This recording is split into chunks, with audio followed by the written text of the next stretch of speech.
Bismillahirrahmanirrahim. Assalamualaikum warahmatullahi wabarakatuh. Alhamdulillah rabbil alamin. Wassalatu wassalamu ala asrafil mursalin sayyidina Muhammadin wa ala alihi washabbihi wasallam, amma ba'd. Pertama-tama mari kita panjatkan puji syukur atas kehadirat Allah Subhanahu wa taala yang telah memberikan nikmat iman dan Islam sehingga kita dapat diberikan kesehatan sampai saat ini. Tak lupa kita kirimkan salam dan salawat terhadap junjungan kita ialah Nabi besar Muhammad sallallahu alaihi wasallam yang telah mengantar kita dari alam kegelapan menuju alam yang terang benderang. Baik, pada kesempatan kali ini saya akan membuat tugas dari Al-Islam ke Muhammadiyaan, dosen pengampu Dr. Furqan Mawardi, yaitu perjalanan hidup manusia dari alam ruh hingga akhirat. Yang pertama, alam ruh. Penciptaan ruh menurut Islam, ruh diciptakan oleh Allah Subhanahu wa taala sebelum menciptakan tubuh. Ruh ini memiliki kemampuan untuk memahami dan merasakan, yaitu perjanjian dengan Allah. Ruh manusia dipercaya telah membuat perjanjian dengan Allah Subhanahu wa taala untuk mengukir kesaannya dan menyerahkan diri kepadanya. Yang kedua, alam dunia. Ruh manusia kemudian dipasangkan dengan tubuh yang terbentuk dari nutfah atau sel kelamin yang kemudian berkembang menjadi janin dalam rahim ibu. Setelah kelahiran, manusia menjalani kehidupan dunia. Pada masa ini manusia memiliki kesempatan untuk beribadah, melakukan kebaikan dan memilih jalan hidupnya. Kehidupan manusia di dunia berakhir dengan kematian. Kematian adalah pintu gerbang menuju alam berikutnya. Yang ketiga itu alam barzakh, antara kematian dan hari kiamat. Setelah kematian, jenazah manusia dikuburkan di alam kubur. Ruh manusia mengalami kehidupan baru yang berbeda dengan kehidupan dunia. Di alam kubur, ruh manusia akan ditanya oleh malaikat tentang iman, Islam, dan amal perbuatan selama hidup di dunia. Berdasarkan jawaban dan amal perbuatannya, ruh manusia akan menerima penghukuman atau kenikmatan di alam kubur. Yang keempat, hari kiamat dan akhirat. Alam semesta akan mengalami kehancuran dan kebangkitan kembali kepada hari kiamat. Semua manusia akan dibangkitkan kembali di depan Allah Subhanahu wa taala untuk dihakimi berdasarkan amal perbuatan selama hidup di dunia. Berdasarkan hasil penghakiman, manusia akan ditempatkan di surga atau di neraka. Surga adalah tempat yang indah dan menyenangkan, sedangkan neraka adalah tempat yang menyakitkan dan mengerikan. Kehidupan di akhirat adalah kehidupan yang abadi dan tak terbatas. Manusia akan menikmati dan menderita konsekuensi dari pilihan dan tindakan selama hidup di dunia.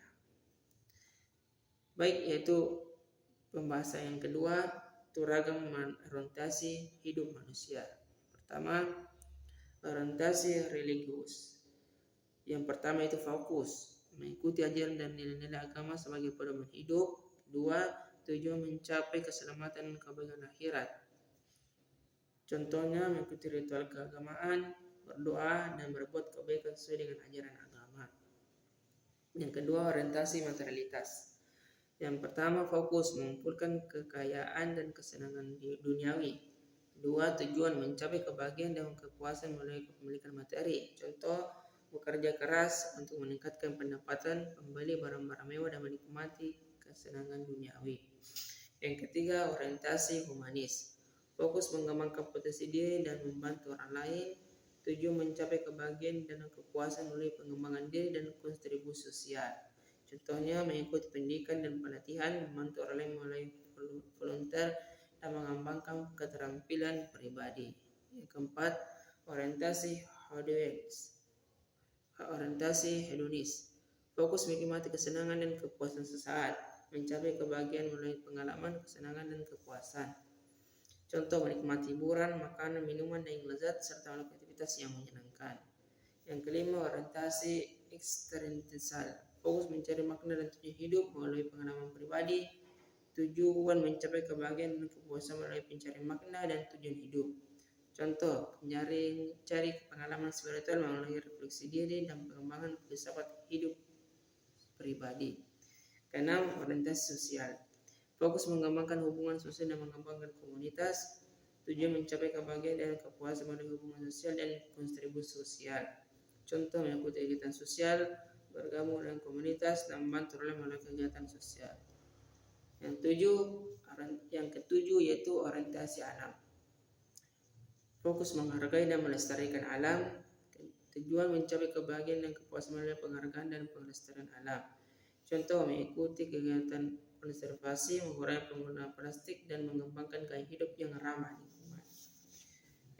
Yang pembahasan yang ketiga yaitu tujuan dan fungsi penciptaan manusia. Yang pertama itu mengabdi kepada Allah Subhanahu wa taala. Manusia diciptakan oleh Allah Subhanahu wa taala untuk mengabdi dan menyembah kepada Allah Subhanahu wa taala serta mematuhi perintahnya dan menjauhi larangannya. Yang kedua, menjadi khalifah di bumi. Manusia diciptakan untuk menjadi khalifah penguasa di bumi, yaitu untuk mengelola dan memanfaatkan sumber daya alam dengan bijak dan bertanggung jawab. Yang ketiga, mencapai kebahagiaan dan keselamatan. Manusia diciptakan untuk menyampai kebahagiaan dan keselamatan dunia dan akhirat. Fungsi penciptaan manusia. Yang pertama, mengembangkan diri sendiri. Yang kedua, membangun masyarakat yang harmonis. Yang ketiga, menjaga keseimbangan alam. Keempat, mengembangkan ilmu pengetahuan. Dan kelima, mengembangkan kreativitas dan inovasi.